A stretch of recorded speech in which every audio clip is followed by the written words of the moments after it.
Joe asks, you say to be ourselves 100%. What if you have a troubled past that you overcame? Hide it or embrace it?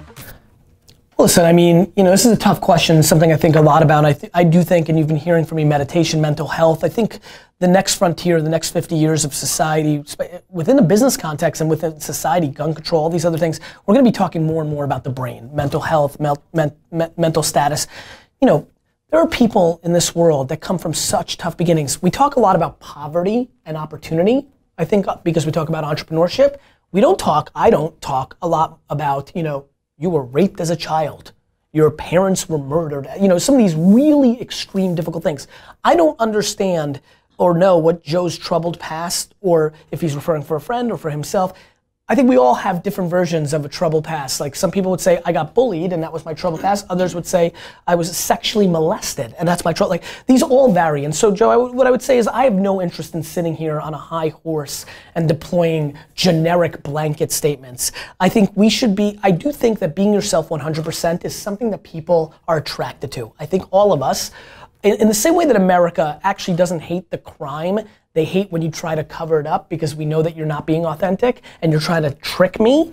I think that's the same reason we react so well to people that go very far, that own up to things, that are super transparent, that are willing to go there. And so what I would say is, you should challenge yourself to go as far down that funnel as you can, because it is absolutely an attractive quality that creates opportunity, happiness, business opportunities for one. However, I don't think you have to air your dirty laundry, and I do think that there's a lot of help and many other things that people have to do to be able to share things. I do not feel comfortable sitting here saying, yes, share your deepest, darkest things, because maybe you're not emotionally ready. I don't know you on an individual basis. What I can tell you is that every day I try to push harder in exposing more of my thoughts and exposing more of my truths and exposing more of my weaknesses and exposing more of my scars.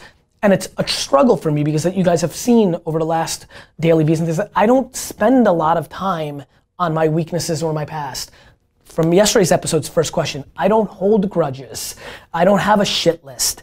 It's because I just don't believe in containing negativities. And so the only reason at this point in my life I'm trying to think about my flaws or my struggles is I want to give you, the people that have decided to give me your time, I feel a sense of responsibility to all of you that are giving me your time. How many people are on there right now?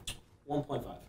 For the 1,500 of you right now that are on Facebook Live, I feel a sense of responsibility that in the middle of the day, or if you're in Europe later in the day, the fact that right now 1,500 of you could be doing something completely different, but I have been gifted your attention, which I think is the number one asset. I'm trying to challenge myself. I'm trying to challenge myself to expose some of my weaknesses and things of that nature, but it's a real struggle for me. And so I'm almost the reverse. Like I can't even begin to think about my tough upbringing or different things. I don't think about the bad things. I think about them, I deal with them, they're reality. I don't dwell on them. I spit them out and I move forward. I think it's a very personal question, Joe. I think it's like work-life balance. I don't have any interest in sitting on this show trying to force somebody right now that had a very horrible thing happen to them and they're gonna write a blog post about it tomorrow and they weren't emotionally ready and they can't deal with the repercussions of putting it out there. That is not my place. But I will say to everybody, if you can get there, I do think there's a lot of healthiness to it. Thanks, Cindy. From Matthew.